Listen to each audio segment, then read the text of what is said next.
The Galactic Council considered humans to be an odd species. While most advanced civilizations focused on spiritual enlightenment or technological singularity, humans remained obsessed with creating value from what others deemed worthless. No one embodied this trait more perfectly than Jack Miller. Jack worked at Orbital Salvage Station 7, a massive space junkyard orbiting Earth where decommissioned ships from a dozen alien species ended up.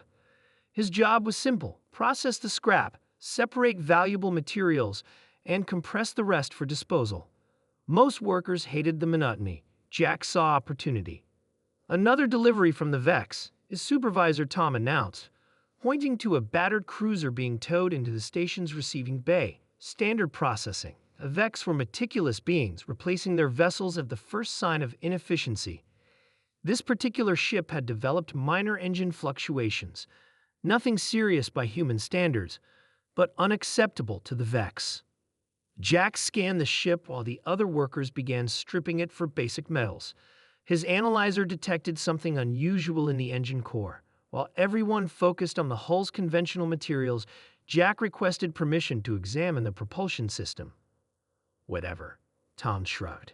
"Just don't blow yourself up. Not worth the paperwork." The ship's engine used crystalline matrices to regulate antimatter flow, standard technology across the galaxy. But as Jack disassembled the core, he noticed something peculiar.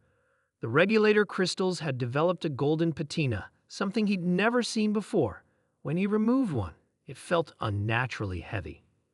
Back in his workshop, Jack analyzed the crystal. His equipment revealed something extraordinary.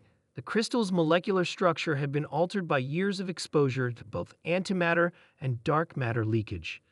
The Vex considered this degradation a flaw, but Jack recognized what had actually happened. The crystal had transmuted into a stable form of exotic matter, something theoretical physicists had only speculated about. It possessed properties that could revolutionize computing, energy storage, and FTL navigation.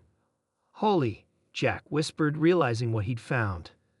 Instead of reporting his discovery, Jack quietly removed all 12 regulator crystals from the engine. To anyone else, they looked like deteriorated components destined for recycling. Jack logged them as degraded silicates in the system and took them home. Over the next 3 months, he worked nights in his apartment, constructing a device that could demonstrate the crystal's unique properties without revealing their origin.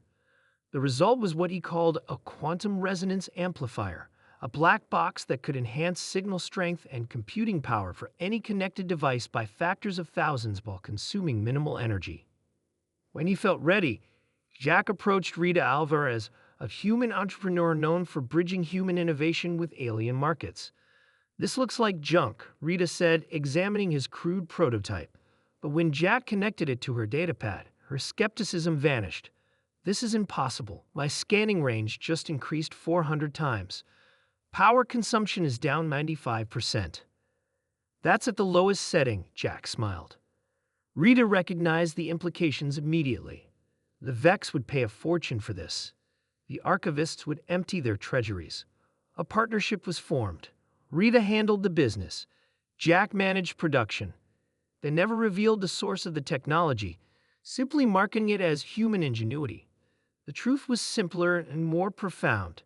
Jack had recognized value where advanced civilizations saw only waste.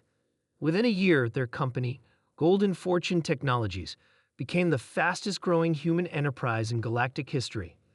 The Vex, ironically, became their biggest customers, integrating the quantum resonance technology into their communication networks.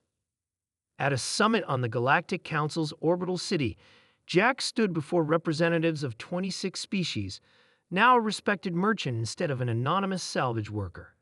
"Humans have always been resourceful," the Vex delegate commented, their translated voice carrying a hint of admiration. "But this technology represents an unprecedented leap. How did your species develop it while we missed it?" Jack smiled diplomatically. "Sometimes the greatest treasures are hidden in plain sight.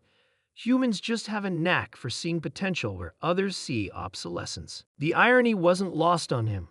The very species that had discarded the flawed crystals was now paying billions for the technology derived from them. But Jack never revealed his secret. Let the galaxy believe humans possessed some special genius. It was better for business. As the reception ended, Jack gazed out at the stars. A salvage transport was visible, towing another derelict ship toward Earth. He wondered what treasures it might contain, what transformative discoveries others had overlooked. He smiled, remembering his father's favorite saying, "One man's trash is another man's treasure." The old expression had proven true on a galactic scale. The council races continued to discard what they considered imperfect, adhering to their rigid standards of efficiency and utility, and humans like Jack would continue to find gold amid their rusted cast-offs, turning cosmic junk into fortunes. In that peculiar talent lay humanity's true gift to the galaxy, not advanced technology or philosophical insight, but the simple, profound ability to see value where no one else could. It wasn't glamorous like the telepathy of the archivists or the mathematical brilliance of the Vex, but in its own way, it was just as powerful. Jack raised his glass in a silent toast to that rusty spacecraft, now completely recycled and forgotten by everyone but him. Its legacy, however, would reshape the galaxy for centuries to come.